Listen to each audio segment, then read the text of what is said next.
ถ้าทุกคนมีศีลเบิดประพฤติตามกฎบัญญัติตามกฎหมายรัฐธรรมนูญ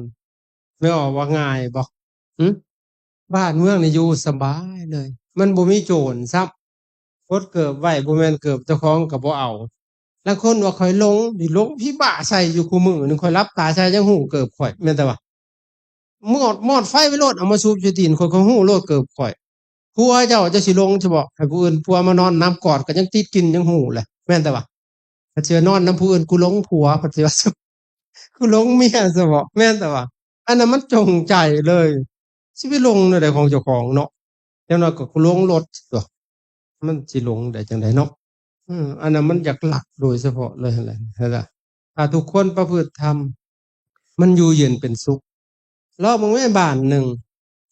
ตั้งสมาคมขึ้นก็ได้บ้านหนึ่งนะให้เป็นผู้มีศีลห้านี่บริสุทธิ์เอากฎหมายออกโลดไปเอาตำรวจออกโลดทิมไปโลดเงินนี่เขาก็บ่เอาจากประเทศเกาหลีนี่เงินเฮียเขาบ่ได้เก็บเด้อพ่อใหญ่อีกหน่อยมันยังฮู้แม่มันเก็บมันบ่เป็นของเจ้าเอาเขาเฮียกับเจ้าเขาก็นำหาเอาของเขาเฮานี่โอ้ยมึงสิเหลือบ่แต่บ่เฮียกูยังซ้อมเบิ่งมึงเมียนแหละแม่นแต่ว่าแม่นบ่พ่อใหญ่น่ะแล้วมันสิอยู่เย็นเป็นสุขได้จังได๋ล่ะเฮ้ออืมประเทศนอกเขาเจ้ามีระเบียบของเขาเจ้า เงินเหี่ยบ่เก็บลูกศิษย์อาตมาไปทำงานอยู่กับเกาหลีตะกี้เคยบวชแบบญาทิ้งนี่แหละมันซิกออกไปมันเรตสูงกว่าคนที่เลยบัดนั้นไปต่างประเทศมันเว้า speak English ก็เป็น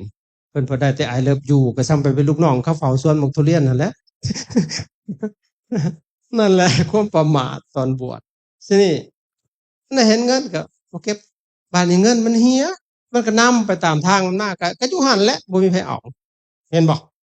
นับแต่ทุกสิ่งอย่างออนไลน์เบิดโทรศัพท์นี่เนาะเวลาอันขี่รถผิดกฎจราจรมันเอาอัน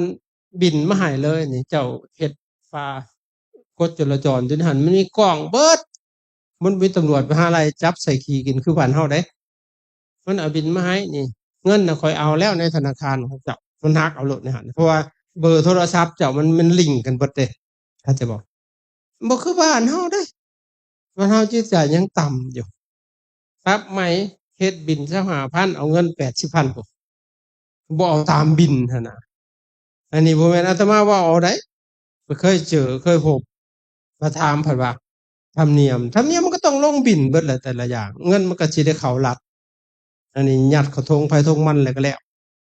มันบ่มีมาตรฐานเลยหั่นน่ะเข้าใจบ่บ้านเมืองมันก็วุ่นวายและคนบ่มีธรรมะจิตใจมันต่ำเข้าใจบ่เพราะเขาเจ้าบ่เขาเจ้าพัฒนาขึ้นคนชั่วเอาสมมุติในบ้านนี่มีผู้ใหญ่หนึ่งบ่เป็นตาเอานี่ เราเฮ็ดผิดเราขี้รักจังซี่นะประวัติบ่ดีถ่ายรูปลงเบิดในบ้านในเมืองนี่ผู้ใหญ่นี่โพไปใช้สังคมบ่ต้อนรับเลย เจ้าสิกล้าเฮ็ดนะแม่นแต่ว่าซ้ำฆ่าตัวตายเลยบ้านเฮาห้ามถ่ายรูปอีกเด้